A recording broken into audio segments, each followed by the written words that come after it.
Bonjour, la paix chez vous et bienvenue au culte de transformation de ce dimanche 19 janvier de l'an de grâce 2025. Je suis votre hôte, le pasteur Ske. En préparant le culte de ce jour, le Saint-Esprit a déposé dans mon cœur qu'il souhaite s'adresser à des personnes qui sont en souffrance, qui sont en manque d'un repère. Il s'agit de l'amour paternel. Dieu veut guérir les personnes qui sont dans cette situation.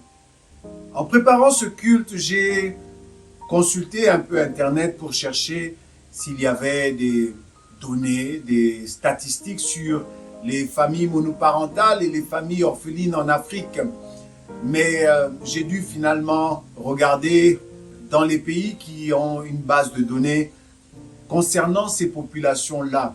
C'est ainsi qu'en regardant par exemple ce qu'il se fait en France, j'ai vu que le nombre de familles monoparentales était en nette croissance depuis les années 1980 et qu'en 2023, il faisait état de 25% de familles monoparentales sur 8 millions de familles qui ont des enfants de moins de 18 ans. 25% de familles monoparentales qui sont dirigées par des mères. Il y a là l'absence de père. Et sur les familles orphelines, les chiffres ne sont pas nombreux. Et donc, cette statistique n'est pas pertinente. Mais c'est à ce niveau qu'intervient l'observation. En regardant autour de moi, et je vous mets au défi de regarder autour de vous, et de constater aussi que, au sein des familles orphelines, les familles qui sont orphelines de père sont plus importantes que les familles qui sont orphelines de mère. Il y a donc dans nos sociétés actuelles, il y a, si ce n'est pas l'abandon des familles par les pères démissionnaires, ce sont donc des familles qui sont endeuillées par la mort d'un fils, par la mort d'un père. Et dans le culte de ce jour, nous allons voir comment l'amour d'un père, la présence d'un père est importante pour pouvoir bâtir harmonieusement la famille. Le Saint-Esprit veut s'adresser à ceux qui souffrent de l'absence d'un père, ceux qui souffrent d'avoir manqué de l'amour d'un père, que ce soit parce que maman a dû prendre en charge, maman a dû devenir papa à la place de papa, que ce soit parce que papa nous a quittés. Le Saint-Esprit veut répondre à cela. La parole de Dieu dit dans le psaume 68 au verset 5, selon les versions, que Dieu est le père des orphelins, il est le défenseur des veuves, sinon le mari des veuves. Et Dieu particulièrement s'adresse à toi. Dieu est le père qui est au-dessus des pères. Il est la source au-dessus des sources. Il est le père qui se positionne pour être le papa qui t'a manqué. Il est pour une veuve le mari qui se positionne pour être le mari qui n'est plus. Je prie que l'amour de Dieu en tant que père, pour ceux qui ont besoin d'une figure paternelle, pour ceux qui ont besoin de savoir à quoi ressemble l'amour d'un père, quelle est sa consistance, je prie qu'aujourd'hui soit une démonstration au travers de ce prône inspiré par l'Esprit. Que ce soit une démonstration de ce qu'est l'amour d'un père. Que vous puissiez le ressentir. Je prie que cet amour qui est déversé dans les cœurs par l'action du Saint-Esprit soit un amour qui vous visite en ce jour dans le nom puissant de Yeshua HaMashiach. Le Seigneur est prêt à combler des vies, à restructurer nos sociétés. Je parle plus précisément de nos sociétés africaines. Le Seigneur est prêt à parler à un père pour lui dire « Arrête d'être démissionnaire ». Il est prêt à parler, à insuffler la vie chez des hommes pour qu'ils vivent assez longtemps pour être des pères au foyer, pour être des pères qui vivent longtemps, pour être des pères qui voient leur maison fleurir. Parce que le Père Céleste a été, et quand je dis a été, je parle de la vie terrestre de Jésus-Christ. Pendant son ministère terrestre, son Père a été ce Père-là pour lui.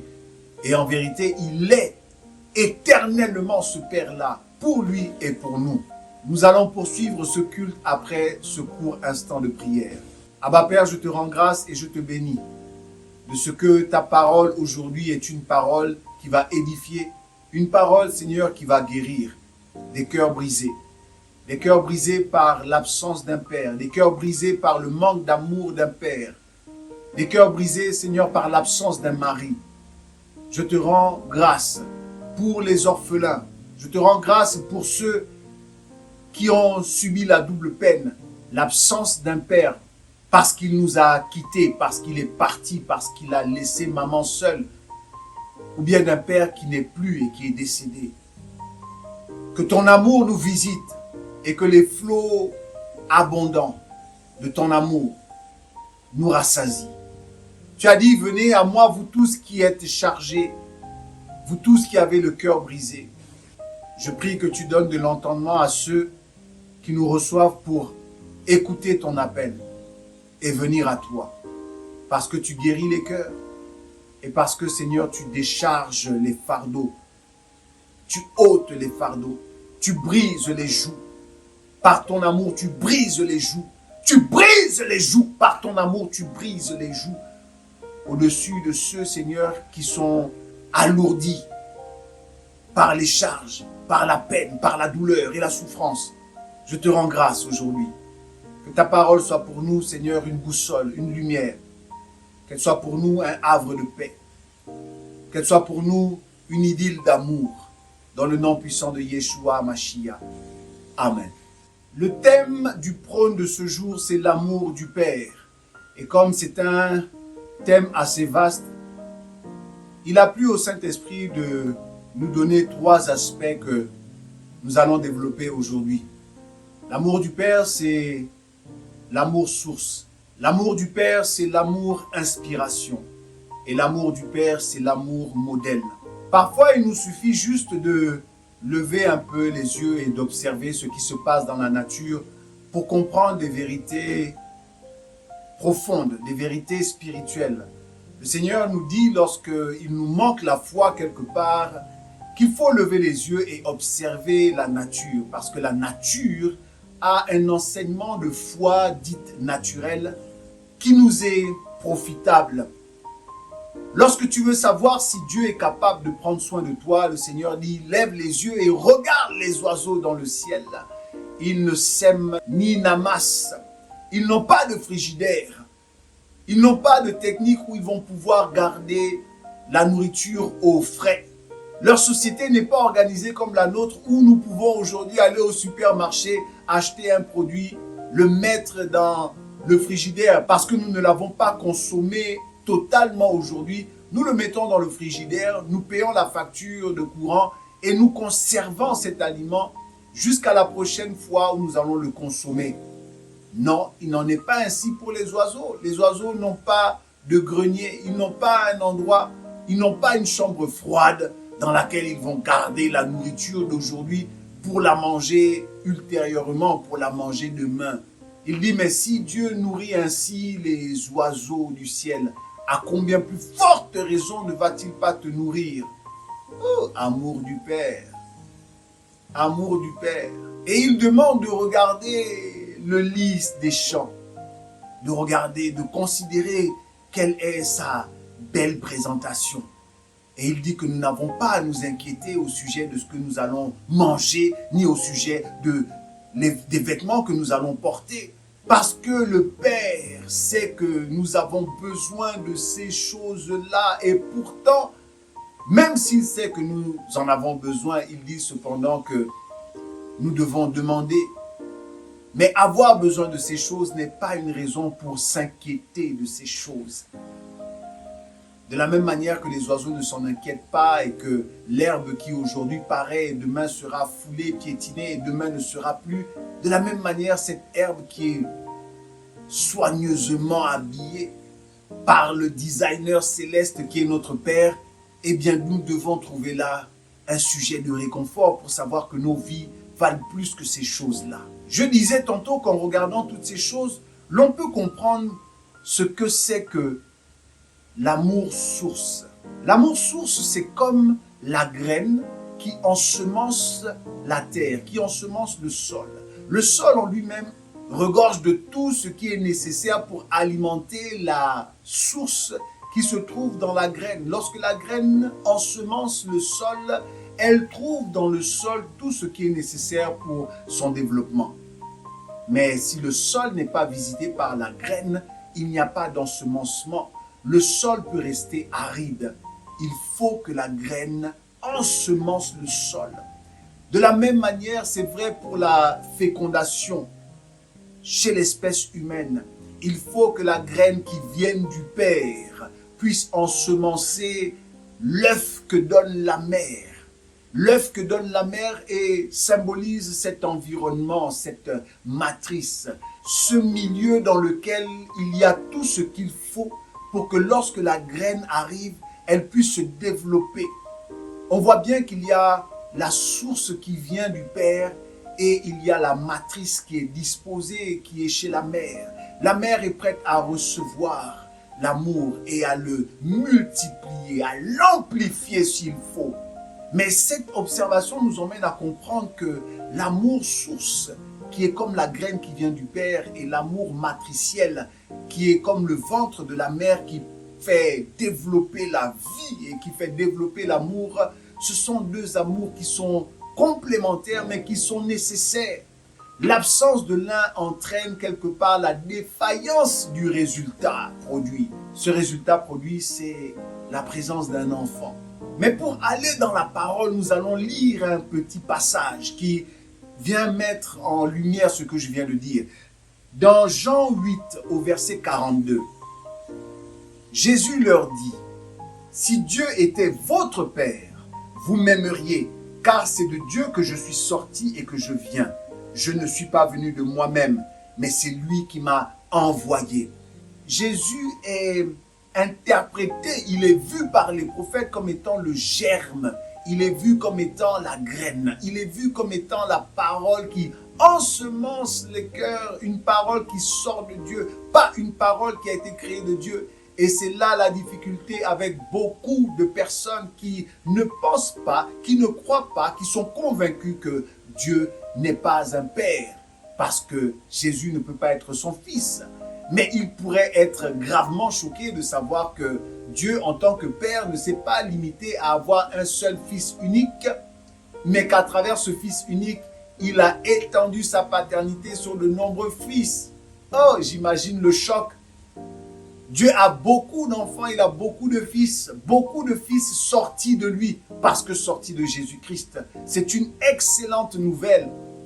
L'amour source de Dieu est un amour qui ensemence, qui rencontre le cœur. Le cœur est comme cet ovule, il est comme cet environnement, comme ce milieu qui a juste besoin d'être ensemencé par la parole pour commencer à donner la vie de la parole. Alors je prie qu'aujourd'hui que ton cœur soit comme cette terre qui est prête à recevoir la parole de Dieu, afin que la parole de Dieu te transforme par l'amour, parce que dans cette parole, il y a l'amour. Dans cette parole, il y a l'amour source. Dans cette parole, il y a la vie qui est dans l'amour. Il y a la foi qui est dans l'amour. Il y a la foi qui est dans la vie, qui est dans l'amour. Oui, car en définitive, il faut que le Père, qui est porteur de cet amour source, initie cette fécondation pour que cela commence à donner du fruit. J'espère que des pères entendent que nous sommes les initiateurs de cet amour source qui doit féconder la vie de notre épouse et la vie de notre famille. Le deuxième point, c'est l'amour inspiration ou l'amour inspirant. Dans l'évangile selon Jean au chapitre 20, le verset 22, il est écrit que après ces paroles, il souffla sur eux et leur dit, recevez le Saint-Esprit. Celui dont il est écrit ici qu'il souffla sur eux, c'est de Jésus-Christ. Après la résurrection de Jésus, il va souffler sur les disciples.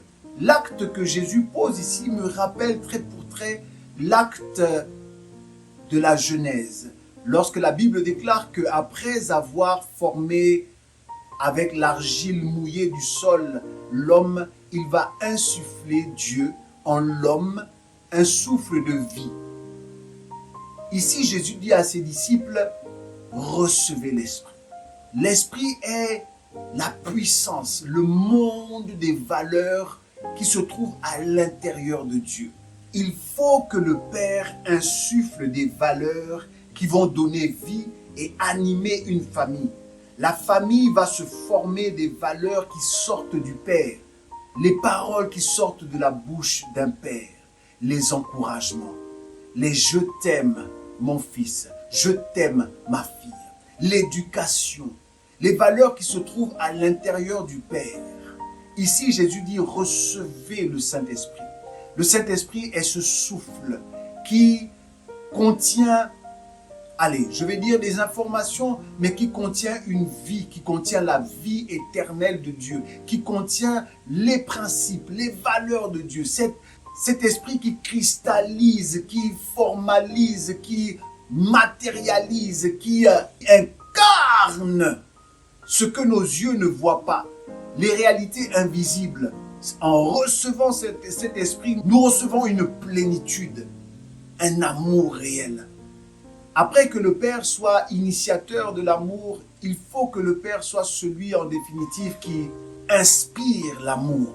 Il doit souffler ce qui se trouve à l'intérieur de lui pour le transmettre. Il doit souffler son monde intérieur pour le transmettre. Ce n'est pas tout que d'avoir initié, d'avoir donné le germe, d'avoir donné la semence. Parce que là, vous n'êtes qu'un père géniteur, vous n'êtes pas encore le Père dans ces trois dimensions. La dimension de la source, la dimension de l'inspiration et la dimension du modèle. Il faut qu'un père épouse et intègre ces trois dimensions. C'est pourquoi il faut du temps à un homme pour devenir un père. Dès l'âge de 14 ans, un homme est prêt à devenir géniteur. Mais à l'âge de 14 ans, un homme n'est pas mature pour être un père tridimensionnel, un père qui répond présent dans ces trois dimensions.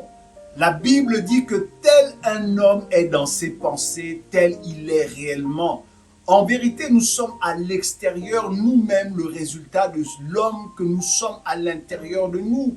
Nos sociétés sont bâties à la ressemblance de ce qu'il y a à l'intérieur de nous. Vous allez dans la maison de quelqu'un, il y a le désordre. Avant de traiter le désordre qui se trouve à l'extérieur, traitez d'abord le désordre qui se trouve dans son fort intérieur. Il y a des choses que nous reproduisons à l'extérieur parce qu'elles se produisent comme ça à l'intérieur de nous. Nous sommes des conséquences de ce que nous sommes réellement à l'intérieur de nous. Notre manière de penser, notre mindset est la source. Notre mindset est ce qui va former le monde à l'extérieur de nous. Nous cherchons juste à reproduire à l'extérieur notre monde intérieur. Et ce qui fonde notre monde intérieur, c'est notre mindset. Ce sont les pensées. Parce que notre monde intérieur est un monde immatériel. C'est un monde de la pensée. Alors soyons des hommes, soyons des pères inspirants, insufflants dans notre famille des valeurs qui vont fonder, qui vont forger, qui vont bâtir notre famille. Le troisième point, c'est le père modèle. Et pour illustrer ce que nous avons développé, nous allons prendre deux passages dans la Bible. Le premier passage se trouve en Jean 5, le verset 19. Jésus reprit donc la parole et leur dit, en vérité, je vous le dis, le Fils ne peut rien faire de lui-même. Il ne fait que ce qu'il voit faire au Père. Et tout ce que le Père fait, le Fils aussi le fait pareillement. Le deuxième verset se trouve dans Matthieu au chapitre 5, le verset 48. Le Seigneur nous dit, soyez donc parfaits comme votre Père céleste est parfait. Amen.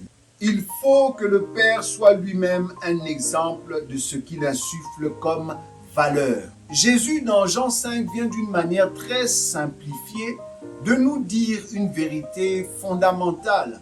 Il dit en vérité, c'est-à-dire que celui qui lit ou celui qui écoute doit faire très attention parce que en vérité, cette répétition dit que cela est véritablement vrai. Moi aussi, je répète de la même manière. Ça veut dire que c'est un fondement spirituel et c'est un fondement que l'on ne peut pas déplacer, ni dans les temps passés, ni dans les temps présents, ni dans le temps à venir.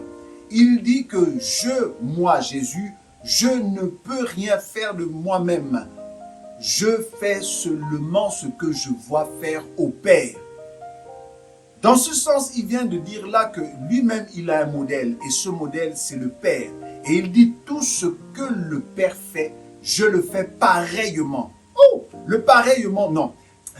Touche ton voisin et dis pareillement. Il faut faire pareillement. Il y a de nos jours cette difficulté à faire pareillement. Il y a tellement de modèles. Il y a tellement de sources que l'on peut écouter. Vous vous mettez devant la télévision, source informationnelle.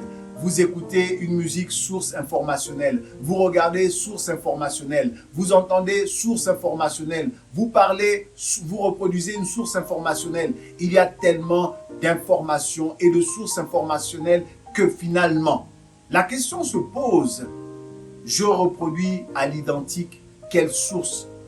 Le Seigneur Jésus nous invite ici à voir au Père. Parce qu'il dit que sa source informationnelle, sa source transformationnelle, son modèle qu'il cherche à reproduire à l'identique, pareillement, c'est ce qu'il voit faire au Père.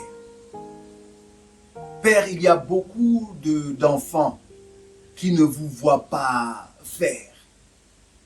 Et c'est là la cause de beaucoup de leurs problèmes. Ils ne vous voient pas faire. Quand vous avez envoyé la graine, et que vous avez inspiré, vous-même, vous ne faites pas ce que vous avez insufflé. Et en parlant au Père, je me parle à moi-même. Il y a des difficultés qu'on a dans nos maisons avec nos enfants parce que au moment de passer à l'acte, au moment de devenir le modèle, de ce que nous insufflons comme valeur, au moment de les incarner, au moment de les reproduire, alors là, nous péchons. L'information n'est pas claire. Finalement, on fait comme tu as dit ou on fait comme tu fais. Un père qui fume et qui dit à ses enfants de ne pas fumer. Ou bien, je regarde avec ma fille, lorsque je me débattais avec des problèmes de sucre, de consommation de sucre, j'ai dû appeler ma femme au secours. Il y a quelques années, il m'a été découvert des calculs rénaux. Nous étions en 2013. Et lorsque mon bilan sanguin est arrivé, les médecins étaient affolés. Ils se sont dit, mais vos paramètres sanguins sont terribles. La seule note positive dans tout cela, c'est que j'avais un taux de glycémie, un taux de sucre dans le sang qui avoisinait le maximum, mais qui était encore dans la norme. Les autres paramètres étaient catastrophiques. L'infirmière était scandalisée de savoir que je ne faisais pas la goutte. Elle était scandalisée de savoir que mes mictions, c'est-à-dire mes urines, je les faisais sans douleur. Mais elle m'a dit, il faut absolument prendre le taureau par les cornes parce que si vous continuez sur cette voie, vous allez au-devant de difficultés sanitaires terribles. L'information est arrivée, mais c'était une information d'urgence et j'avais déjà des coliques, j'avais déjà des douleurs lombaires, j'avais déjà... La première fois que j'ai entendu parler du terme colique néphrétique, c'est à ce moment en 2013. Je ne savais même pas ce que c'était, mais c'était la douleur que provoquent les calculs dans les reins. Une douleur atroce, je vous assure. Mais quelque temps après avoir reçu cette information, qui était une information d'urgence, j'avais mal. Donc j'ai essayé de regarder un peu ma consommation de sel et de sucre. Mais quelques mois après que l'urgence soit passée, après que les calculs soient sortis par les urines, je me suis remis à consommer du sucre, alors à consommer des sodas. Et un jour, pendant que j'étais en train de consommer un soda, j'écoute dans mon esprit une voix qui me dit « Mais qui penses-tu tromper? Tu te trompes toi-même. C'est pour ta propre santé que tu dois prendre conscience. » Je fais court, mais en rentrant à la maison, j'ai appelé mon épouse et j'ai demandé à mon épouse de m'aider dans ma révolution alimentaire, à prendre de bonnes habitudes alimentaires, à manger sainement. Et aujourd'hui, quand je vois mes enfants avoir quelques difficultés avec la consommation de sucre, je pense pouvoir être de bons conseils lorsque je leur dis de faire attention. Mais faire attention, ce n'est pas suffisant. Moi-même, je dois démontrer par ma manière de faire, par justement ma consommation, que je me tiens éloigné des dangers de la surconsommation du sucre. Papa, nous devons devenir les modèles, nous devons devenir les exemples de discipline, les exemples de toutes les valeurs que nous insufflons dans nos familles. Voici en substance le prône de ce jour. Je veux étendre la main et communiquer la grâce pour ceux qui en ont besoin aujourd'hui. Tu es un enfant orphelin de père. Tu es un enfant dans une famille monoparentale dirigée par la mère. Abba Père, tu n'es pas venu pour indexer les mères. Tu n'es pas venu pour les charger. Tu n'es pas venu pour leur donner un cas de conscience. Tu n'es pas venu réprimander une mère qui se retrouve dans cette situation alors qu'elle n'a rien demandé. Mais aujourd'hui, tu es venu parler à un enfant qui se retrouve en manque de la présence d'un père, de l'amour d'un père. Et tu veux lui adresser un message de salut. Tu veux lui adresser un message de guérison. Tu dis dans ta parole que tu es le père des orphelins et que tu es le défenseur des veuves, que tu es le défenseur aussi, le mari des veuves. Que le mari soit parti ou bien que le mari soit décédé, elle se retrouve quelque part dans une situation de veuvage. Merci d'élargir notre compréhension de ce que c'est que le veuvage. Un père absent est un père qui n'est plus parce qu'il n'est pas présent. Le Seigneur te dit qu'il est le père des orphelins. Le Seigneur dit qu'il est prêt à te donner et à te faire comprendre l'amour à un niveau où toi-même, tu ne seras pas la victime, où toi-même, tu ne vas pas reproduire les blessures que tu vis actuellement dans ta vie future.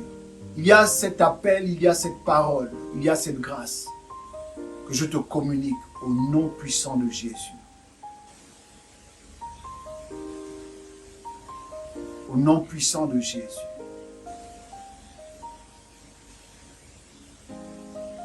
Ton toucher de grâce, ta semence d'amour dans leur vie, au nom puissant de Yeshua Mashiach. Tu es le Père éternellement présent, le Père éternellement inspirant, le Père éternellement exemplaire. Au nom puissant de Jésus, sois visité. Au nom puissant de Yeshua Mashiach. Tu lèves juste tes mains et tu l'emballes ou tu reçois. L'amour de Dieu est comme une chaleur qui va remplir ton cœur. L'amour de Dieu est comme un pansement qui soigne. L'amour de Dieu est comme une révolution qui se produit à l'intérieur de toi. N'endurcis pas ton cœur et ne ferme pas ton cœur. Aujourd'hui, tu as appris que Dieu notre Père, le Père du Seigneur Jésus-Christ, est prêt à se démontrer, à se montrer, à te rendre parfait comme lui-même il est parfait. Il est prêt à provoquer un chamboulement de grâce dans ta vie, un chamboulement puissant. Père, je te remercie pour ces vies que tu visites. Je te remercie pour ces mères qui vont voir la trajectoire de la vie de leur fils, prémature, mature ou bien jeune adulte, la trajectoire de cette vie être corrigée. Je te bénis pour une veuve qui sent ta présence comme un époux et qui voit, Seigneur, la vie des enfants être impactée.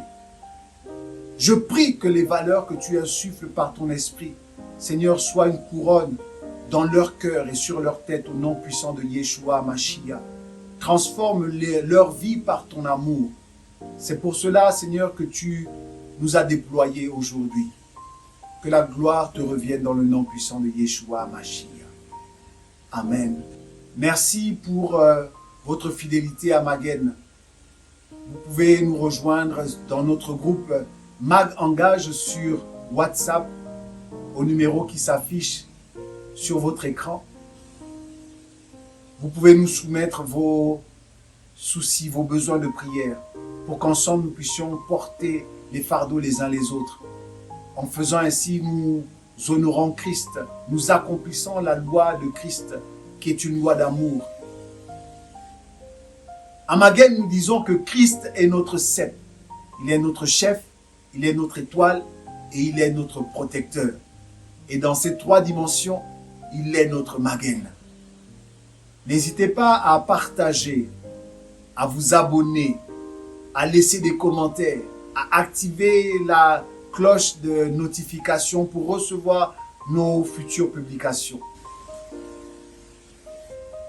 Je prie que le Seigneur vous soit en grâce et que cette année 2025 soit une année de la révolution de l'amour. Nous allons découvrir ensemble ce que l'amour est capable de faire et les capacités de l'amour sont infinies. Dans le nom puissant de Jésus, soyez bénis et nous nous disons à la semaine prochaine. Bye.